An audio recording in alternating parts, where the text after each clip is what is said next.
Well, we now come to our second lecture, which is the first 4 chapters of the book of Isaiah. So I'd like to do an introduction, and then I'd like to look at chapter 1, and then a section from chapter 2, Zion, the focus of peace for all peoples. Then section 3 will be the day of the Lord, chapter 2 verses 6 to 22, and the next part 4, will be the fate of the women of Jerusalem, chapter 3 verses 16 to 4 verse 1, and the conclusion. All prophetic books are really anthologies, put together and edited under the prophet's name. We find some biographical material, some autobiographical material from their very mouths, and speeches and oracles, some of which come from them, some of which are about the same subject, so are included under their name. And sometimes the theological vision of the editor really is the one who manages to put it together into one complete book or scroll.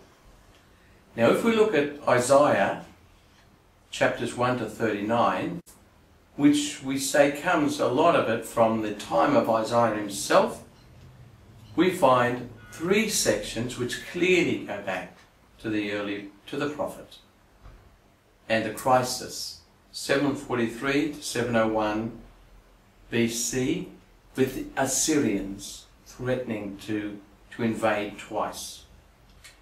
Chapters 1 to 12 are a judgment on the city and then promises of restoration.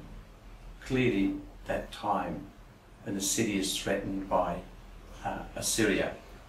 Then chapters 28 to 31 are a series of oracles from the mouth of the prophet. Chapters 36 to 39 actually parallel, this is amazing, the book of Kings, the second book of Kings, chapters 18 to 20, where we have Assyrian diplomatic speeches and Hezekiah's responses and oracles. Interestingly, Hezekiah is painted as the good king, whereas Ahaz is painted as the bad king.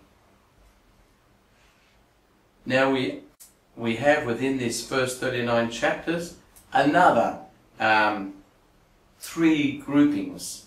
Chapters 13 to 23 are oracles about the nations around Jerusalem. Chapters 24 to 27 are what we call the Isaiah apocalypse. A little bit of apocalyptical or seeming apocalyptical writings. And chapters 34 and the following, it's from a time that anticipates the return of the exiles. So clearly much, much later than Isaiah.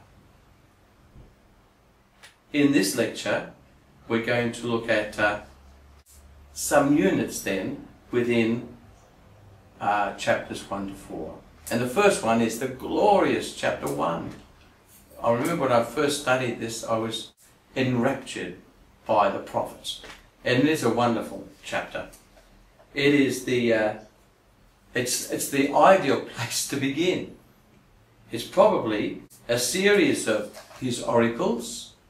Oracles are words of the prophet, which have been woven together, and they really give us a fantastic insight into Isaiah's concerns and into the brilliant way he uses language. The title in verse 1 is The Vision of Isaiah ben Amos, son of Amos, which he saw concerning Judah and Jerusalem in the days of Uzziah, etc. Of course, that title covers the whole book. And the word vision is probably best understood as a revelation, which is a post-exilic understanding of the term vision as a revelation, like St. John had on the island of Patmos.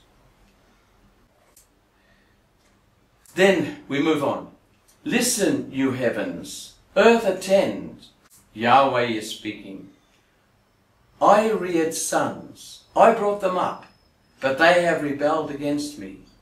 The ox knows its owner, and the ass its master's crib. Israel knows nothing. My people understand nothing. The Lord is speaking before heaven and earth. Listen, you heavens, earth attend.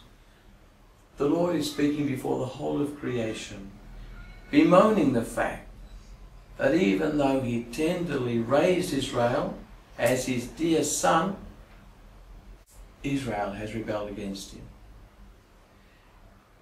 It seems, as the way it's presented, also unnatural. If a dumb and stupid animal can know its owner, how come the Jewish people don't understand their Creator? It's a beautiful irony here that Israel doesn't understand where it comes from. There's a sense of pathos here, a sense of tragedy.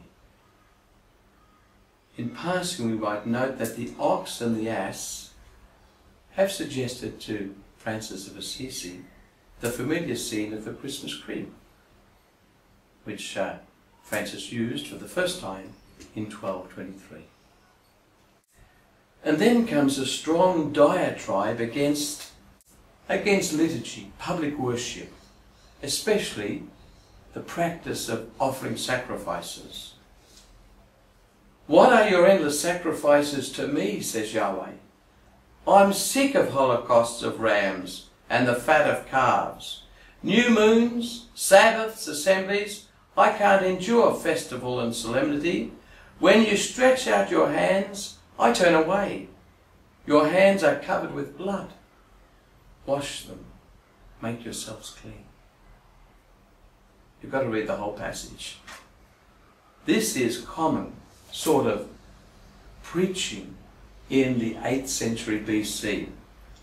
We can find it in the prophet Amos and the prophet Micah.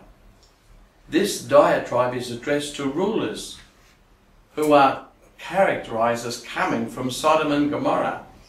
Symbols not of sexual immorality at this period, but rather of social injustice, social chaos. The 8th century prophets attacked places of worship primarily because they gave legitimacy to the oppressive rulers, and worse, they imposed heavy burdens on the poor when they came to worship. They had to support the priests and to use their own livestock. And most of all, the wealthy worshippers who stretch out their hands in prayer, they had blood on their hands because they really oppressed the poor and fleeced them. It was really bad. And there were helpless people in society, the widow and the orphan, and they weren't looked after. In Exodus chapter 22, this is from the Torah then, verses 21 the following, you must not be harsh to the widow and the orphan. If you are harsh with them, they will surely cry out to me, and I will surely hear their cry. And so Isaiah, with great clarity, says this to the wealthy. Cease to do evil, learn to do good. Search for justice, help the oppressed, be just to the orphan, and plead for the widow. I can't help but think of the Lord's own words, Jesus. It isn't those who say, Lord, Lord, who will enter the kingdom of heaven, but rather those who do the will of my Father in heaven. And again, what I want is mercy.